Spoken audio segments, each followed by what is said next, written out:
안녕하세요. 오늘 저희가 함께 좀 깊이 들여다볼 이야기는요. 어쩌면 현대사회에서 가장 사치스럽게 느껴질지도 모르는 빈둥거림에 관한 것입니다. 네, 안녕하세요. 가수 양희은님의 글하고 또 그 글에 대한 성찰이 담긴 자료들을 좀 가지고 와봤는데요. 네, 흥미로운 주제죠. 빈둥거린다? 이 단어 딱 들으면 왠지 모르게 좀 불편하거나 죄책감이 들진 않으세요? 그럴 수 있죠. 끊임없이 뭔가를 해야 할 것 같은 세상이잖아요. 우리가 사는 곳이 잠시 멈춰서 숨 고르는 것조차 쉽지가 않죠. 네, 맞아요. 근데 만약에 이 쓸모없어 보이는 시간이 사실은 우리가 놓치고 있는 삶의 중요한 가치들, 이걸 발견하게 해주는 열쇠라면 어떨까요? 아, 그거 참 생각해 볼 만한 질문인데요. 한번 그 가능성을 저희가 오늘 좀 탐색해 보려고 합니다. 네, 오늘 저희가 살펴볼 자료들은 우리를 둘러싼 그 빨리빨리 문화 있잖아요. 그거에 대한 성찰이면서 동시에 의도적으로 속도를 좀 늦추는 행위가 우리 삶에 어떤 깊이를 더할 수 있는지 이런 질문을 던지고 있습니다. 네. 이게 단순히 게으름 피우는 거랑은 좀 다른 차원의 이야기죠. 아, 그렇죠. 시작부터 되게 강렬한 이야기가 나오더라고요. 양희연님 글인데 네, 느리게 살기를 시도하지 않아도 저절로 느려졌다. 빠른 리듬을 몸과 마음이 따라잡을 수가 없다. 이렇게 고백을 하세요. 아, 몸이 먼저 반응했다는 거군요. 네, 의지가 아니라 몸이 먼저 속도를 거부하기 시작했다는 건데요. 더 흥미로운 건 그렇게 어쩔 수 없이 느려졌을 때 그때 비로소 바쁠 때와는 다른 그림들이 보인다고 했다는 점이에요. 바로 그 지점이 참 중요하다고 생각해요. 원치 않았던 느려짐이 오히려 새로운 시야를 열어준다는 거. 네네. 보통은 세상 속도에 발맞추지 못하면 이거 실패인가? 뒤처지는 건가? 이렇게 여기기 쉬운데 이 자료는 그걸 오히려 전환점으로 본다는 거죠. 전환점이요. 네, 예를 들면 늘 지나쳤던 나무 사이의 햇살의 무늬라던가 무심코 스쳤던 사람들 표정 같은 거요. 아... 그런 사소한 것들이 눈에 들어오기 시작하면서 어쩌면 가장 중요한 자기 자신의 모습과 마주하게 된다는 그런 통찰이죠. 우리가 흔히 빈둥거림 하면 떠올리는 그런 부정적인 이미지 있잖아요. 뭐 게으름, 무기력함 이런 거요. 네, 그렇죠. 그거랑은 완전히 결이 다른 해석이네요. 이건 그냥 멈춰 있는 게 아니라 오히려 나한테 맞는 속도를 찾아가는 여정? 아니면 삶의 본질에 대면하는 시간. 이렇게 제정이 되는 거군요. 맞습니다. 핵심은 이 시간이 그냥 수동적으로 아무것도 안 함. 이게 아니라는 데 있는 것 같아요. 아, 적극적인 거군요. 그렇죠. 오히려 적극적으로 내가 잃어버렸던 것들을 되찾는 기회라는 거죠. 자료에서도 예를 들듯이 시간에 쫓겨서 계속 미뤄뒀던 가족과의 어떤 진솔한 대화. 아, 맞아요. 그런 거 중요하죠. 네. 또 마음을 나눌 친구와의 만남. 그리고 무엇보다도 자기 내면의 목소리에 귀 기울이는 시간. 이런 것들이 빈둥거림 속에서 다시 살아날 수 있다. 이런 이야기입니다. 그렇게 속도를 늦추고 주변을 둘러볼 때 새로운 관점을 얻게 된다 이런 설명도 상당히 설득력 있게 다가왔어요. 네. 마치 높은 산 정상에서 아래로 보면 복잡했던 마을 풍경이 한눈에 쫙 들어오잖아요. 그렇죠. 조망이 되죠. 그런 것처럼 내 삶의 문제들도 한 발짝 떨어져서 객관적으로 보게 된다 이런 비유가 있더라고요. 네. 그런 거리두기를 통해서 어쩌면 놀라운 발견을 하기도 하죠. 예를 들면 어떤 걸까요? 죽고 못 살 것처럼 매달렸던 문제가 생각보다 되게 사소하게 느껴진다거나 아니면 반대로 너무 당연해서 그 가치를 몰랐던 일상적인 것들. 아, 그런 것들의 소중함을 깨닫게 되는 경험이요. 이 자료는 이런 경험을 가능하게 하는 빈둥거림이 우리에게 선택의 여유를 준다고 표현해요. 선택의 여유요? 네. 그러니까 무엇을 향해서 계속 나아갈지 또 무엇은 이제 그만 멈추고 내려놓을지 이걸 판단할 힘을 준다는 그런 의미로 해석할 수 있겠죠. 결국 이게 시간 낭비가 아니라 오히려 내 삶의 방향을 제대로 잡기 위한 필수적인 투자다 이런 관점이군요. 정확합니다. 그러면서 여기서 깊이라는 개념이 등장하는데 이게 속도와는 좀 반대되는 가치로 제시되는 것 같아요. 네, 맞아요. 빠르게 스쳐 지나가는 기차 창밖 풍경하고 직접 걸으면서 느끼는 풍경의 차이, 이걸 예로 든 부분이 되게 인상적이었어요. 아주 적절한 비유라고 생각해요. 속도는 표면을 훑지만 깊이는 본질에 닿는다. 이런 의미를 담고 있는 거죠. 아, 많은 정보를 빠르게 습득하는 것도 물론 중요하겠지만 하나의 경험 또는 하나의 관계, 하나의 텍스트를 천천히 음미하면서 깊이 파고드는 경험. 네. 이게 주는 내면의 풍요로움은 비교할 수가 없다는 겁니다. 책을 그냥 읽어 치우는 게 아니라 저자와 대화하듯이 읽고 아, 대화하듯이? 네, 차를 마실 때도 그냥 마시는 게 아니라 그 순간의 감각이나 감정에 온전히 집중하는 것. 이런 경험들이 빈둥거림 속에서 가능하다는 거죠. 자, 근데 이런 이야기가 그럼 현실의 문제들하고는 어떻게 연결될 수 있을까요? 이 자료에서는 번아웃이나 우울, 불안 같은 현대인의 고질적인 문제들 있잖아요. 네, 많죠. 이게 어쩌면 속도에 대한 강박, 여기서 비롯된 것일 수 있다. 이렇게 지적을 하더라고요. 그리고 바로 그 지점에서 빈둥거림이 의외의 자연치유제가 될 수 있다 이렇게 제안합니다. 자연치유제요? 네, 끊임없이 달리도록 채찍질 당해온 몸과 마음에 스스로 회복할 시간을 주는 거죠. 아, 휴식이군요. 단순히 쉬는 걸 넘어서요.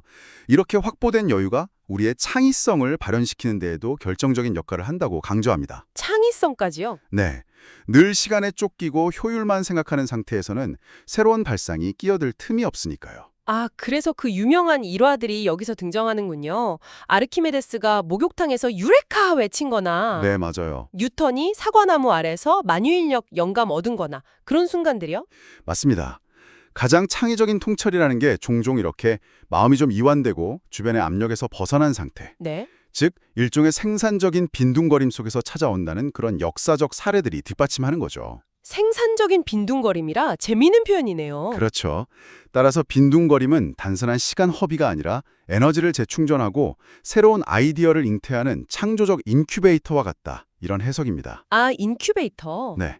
그러니 바쁜 와중에도 의식적으로 이런 시간을 확보하려는 노력이 필요하다. 이런 제언으로 이어지는 거고요. 더 나아가서 이런 여유가 우리에게 진정한 자유를 맛보게 한다. 이렇게 이야기하는데 이 부분은 조금 더 깊이 생각해 볼 만한 것 같아요. 이게 어떤 종류의 자유를 말하는 걸까요? 아마도 시간에 쫓기는 삶, 또 뭐 사회적 기준이나 타인의 기대에 맞춰 살아야 한다는 압박감, 네, 있죠. 이런 것들로부터의 자유를 의미하는 게 아닐까 싶습니다. 정해진 역할이나 스케줄에 따라서 움직이는 대신에 오롯이 자기 자신의 내적 리듬이나 욕구에 따라서 시간을 사용하고 존재할 수 있는 상태. 아, 그것이 여기서 말하는 자유에 가깝지 않을까 생각합니다. 그런 상태에서 비로소 우리는 그 사회적인 가면 뒤에 숨겨진 원래의 나를 만날 수 있다. 이런 표현이 나오더라고요. 네. 어린아이 같은 호기심이라던가 잊고 지냈던 열정, 뭐 조건 없이 흘러나오는 애정 같은 거. 네. 이런 내면의 보석들을 발견하는 시간이라고요. 네. 이게 꽤나 낭만적으로 들리면서도 한편으로는 아, 그럴 수도 있겠다 싶어요. 흥미로운 점은요. 이렇게 자기 자신에게 집중하는 시간이 역설적으로 타인과의 관계에도 긍정적인 영향을 미친다는 분석이에요. 오, 그건 좀 의외인데요? 그렇죠. 마음의 여유가 생길 때 비로소 상대방의 이야기를 그냥 건성으로 듣는 게 아니라 진심으로 깊이 경청할 수 있게 된다는 거죠. 아, 바쁠 때는 상대방 말 들으면서도 머릿속은 다음 할 일로 막 가득 차기 쉽잖아요. 네, 맞아요. 딴 생각하죠. 근데 여유로운 상태에서는 온전히 그 사람에게 집중하고 공감할 수 있는 그런 마음의 공간이 확보되니까요. 아, 그러니까 내 안을 들여다보는 경험이 오히려 바깥, 그러니까 다른 사람을 향한 이해나 공감의 폭을 넓혀준다는 거군요. 네, 바로 그겁니다. 그래서 자료에서는 사랑하는 사람들과 그냥 빈둥거리는 시간을 갖는 것의 중요성을 강조하는 거고요. 맞아요. 무슨 특별한 활동을 하지 않아도 그냥 같이 존재하는 것만으로도 관계가 깊어질 수 있다. 이런 이야기네요. 네, 바로 그런 맥락에서 이 자료들이 우리에게 좀 근본적인 질문을 던지는 것 같아요. 어떤 질문인가요? 우리는 삶에서 무엇을 진정으로 중요하게 여기고 있는가? 혹시 눈에 보이는 성과나 효율성 같은 그런 측정 가능한 가치에만 너무 매몰되어 있는 것은 아닌가 하는 질문이죠. 사실 우리 사회가 좀 그런 경향이 강하긴 하죠. 숫자로 표현되지 않는 가치들은 쉽게 무시되거나 좀 뒷전으로 밀려나기 일쑤고요. 그렇죠. 하지만 이 자료들은 사랑, 우정, 뭐 아름다움에 대한 감탄, 내면의 평화 같은 이런 무형의 가치들, 네. 이것들이야말로 우리 삶을 진정으로 풍요롭게 만드는 핵심 요소라고 힘주어 말합니다. 아, 그리고 빈둥거리는 시간은 바로 이런 가치들을 충분히 경험하고 음미할 기회를 제공한다는 거죠. 석양을 바라보면서 느끼는 어떤 경이로움이라든가, 네. 친구와의 격이 없는 대화에서 오는 즐거움, 고요함 속에서 찾아오는 평온함, 이런 것들이야말로 돈으로 살 수 없는 삶의 보물이라는 시각입니다. 하지만 솔직히 말해서요. 아무것도 안 하고 가만히 있으면 좀 불안하거나 죄책감이 드는 것도 사실이에요. 네, 그럴 수 있죠. 시간을 막 낭비하는 것 같고 나만 뒤처지는 기분 들 때가 있고요. 여러분도 그러실 때 있죠. 많은 분들이 아마 공감하실 부분일 겁니다. 자료에서도 그 점을 놓치지 않고 되게 따뜻한 조언을 건네더라고요. 어떤 조언인가요? 빈둥거림에 대한 두려움이나 죄책감을 이제는 좀 내려놓아도 괜찮다고요. 나무가 봄을 위해서 조용히 에너지를 비축하듯이 네. 우리의 빈둥거림 역시 새로운 성장을 위한 준비 과정일 수 있다는 비유가 참 인상적이었습니다. 아, 준비 과정이군요. 멈춰 있는 게 아니라. 그렇죠. 겉으로는 멈춰 있는 것처럼 보여도 그 안에서는 자기 성찰이나 마음 정리, 새로운 방향 모색 같은 중요한 내면 작업이 이루어지고 있다는 거죠. 그러니 죄책감 대신에 이 시간을 온전히 받아들이고 누리라는 그런 메시지입니다. 그럼 이 자료들이 말하는 진정한 빈둥거림이란 구체적으로 어떤 모습일까요? 그냥 멍 때리기랑은 좀 다른 걸까요? 네, 그냥 시간을 흘려보내는 것과는 분명히 다릅니다. 여기서 강조하는 빈둥거림은 의도성을 가진 적극적인 행위예요. 의도성이요? 네, 바쁜 일상 속에서 의식적으로 틈을 만들고 그 시간을 오롯이 나를 위해 사용하는 거죠. 다른 목적이나 성과를 위해서가 아니라요. 아, 나를 위해서.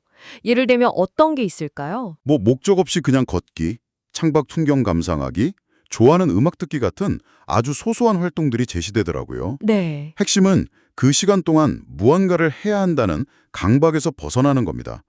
결과나 효율성을 따지지 않고 그저 존재하는 상태 자체를 즐기는 것. 존재하는 상태 자체를 즐긴다. 네, 바로 그 순수한 현존의 경험 속에서 우리는 예상치 못한 평화와 활력을 얻고 삶의 본질적인 의미와 다시 연결될 수 있다. 이렇게 이야기합니다. 네. 그래서 오늘부터라도 아주 잠깐이라도 좋으니까 이런 의도적인 빈둥거림을 한번 시도해보라고 권유하는 거죠. 일종의 작은 실험처럼요. 마지막으로 그 종교적인 관점에서의 쉼에 대한 언급도 간략하게 포함되어 있었어요. 성경 마태복음의 한 구절이었죠. 네, 맞아요. 수고하고 무거운 짐진 자들아 다 내게로 오라.